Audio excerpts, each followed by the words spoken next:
बहुत समय पहले की बात है। मालवा राज्य में एक राजा था, उत्पल राज।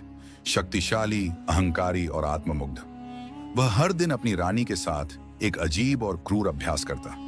रोज सुबह वह अपनी रानी को उठाकर बाग में ले जाता और उसकी नथ नाक की बाली में से एक एक करके 100 तीर निकालता। हर तीर निकालते हुए वह कहता, है कोई इस धरती पर मेरे जैसा शूरवीर मर्द? बेचारी रानी थर थर कांपती, लेकिन रोज वही जवाब देती, नहीं महाराज, आप जैसा शूरवीर मर्द और कोई नहीं। समय बीतता गया। एक दिन रानी की मां उससे मिलने आई। बेटी की हालत देख रो पड़ी। रानी मानो सूखी लकड़ी बन गई थी। जब मां ने कारण पूछा तो रानी ने बहुत टाल मटोल की, पर जब मां ने उसकी हथेली थामकर आंसू बहाते हुए कहा, बोल बेटी, किस पीड़ा में जल रही है? तब रानी टूट गई और सिसकते हुए बताया, मां, रोज सुबह राजा मेरी नथ से 100 तीर निकालते हैं। हर तीर ऐसा लगता है जैसे मेरी सांसें रुक जाएंगी। डर इतना कि खाना भी गले से नहीं उतरता। मां ने सुना और स्तब्ध रह गई। बोली, बेटी, कल जब वह पूछे, है कोई मुझ जैसा मर्द, तो कहना, हाँ बहुत हैं। घर से बाहर निकलो, शेर को 1.25 शेर मिल ही जाएगा। अगली सुबह रानी कांपते हुए खड़ी हो गई। राजा ने तीर निकालते हुए वही सवाल किया, है कोई मुझ जैसा मर्द? रानी ने साहस बटोरा और कहा, हाँ महाराज, मर्द बहुत हैं। घर नहीं, बाहर देखिए, 1.25 शेर बहुत हैं इस दुनिया में। राजा चौंक गया, मगर कुछ कहे बिना बोला, तो ठीक है, कुछ खाने का सामान दो, मैं निकलता हूं, देखता हूं है कोई मुझसे बड़ा मर्द। चलते चलते राजा एक कच्चे रास्ते पर पहुंचा, जहां एक काना आदमी आकाश की ओर देख रहा था। राजा ने पूछा, क्या देख रहे हो ऊपर? वह बोला, इंद्र के अखाड़े में परियों का नाच हो रहा है, वही देख रहा हूं।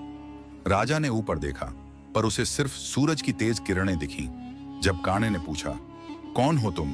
तो राजा बोला, मैं मालवा का राजा उत्पल राज हूं, मर्दों की तलाश में निकला हूं।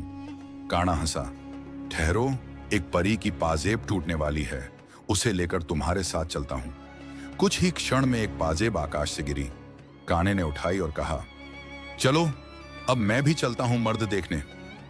राजा हैरान था। मैं तो सोचता था कि मैं ही महान मर्द हूं, पर यह तो एक आंख से अंधा होते हुए भी परियों का नाच देख लेता है। आगे बढ़ते हुए वे एक युवा तीरंदाज से मिले, जो धनुष लिए बैठा था। राजा ने पूछा, किसका इंतजार कर रहे हो? युवक बोला, अपने दोस्त का। मैंने 100 कोस दूर तीर चलाया है, वही लेकर आ रहा है। 100 कोस, लगभग 300 किलोमीटर। राजा चौंक गया। 100 कोस? वो आएगा कब? युवक हंसते हुए बोला, उसे आने जाने में सिर्फ 1 घंटा लगता है। थोड़ी ही देर में एक लंगड़ा व्यक्ति तीर लेकर लौट आया। अब राजा स्तब्ध रह गया। एक काना, एक तीरंदाज और अब एक अपाहिज, जो 100 कोस की दूरी इतनी जल्दी तय कर ले। उसका घमंड एक एक कर चकनाचूर हो रहा था। तीनों के साथ राजा एक नगर पहुंचा। वहां राजकुमारी का स्वयंवर चल रहा था।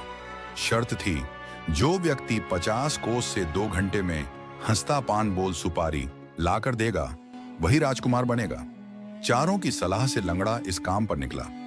वह पलक झपकते उस वृक्ष के पास पहुंचा जहां सुपारी होती थी। सुपारी तोड़ी, सोचा थोड़ा आराम कर लेता हूं। ठंडी हवा चली और उसकी आंख लग गई। उधर समय निकलता जा रहा था। काना देखने लगा, वह तो पेड़ के नीचे सो रहा है और एक जहरीला सांप उसकी ओर बढ़ रहा है। तीरंदाज ने कहा, काना, तू निशाना लगाना, मैं तीर चलाता हूं। जैसे ही काने ने हूं कहा, तीर चल गया और सांप के फन को भेद दिया। लंगड़ा चौंक कर उठा, सब समझ गया और दौड़कर समय रहते स्वयंवर में पहुंच गया। अब सवाल था, राजकुमारी का पति कौन बनेगा? राजा, जिसने यात्रा शुरू की पर काम में कोई भूमिका नहीं निभाई? काना, जिसने दृश्य देखा और साथी को बचाया?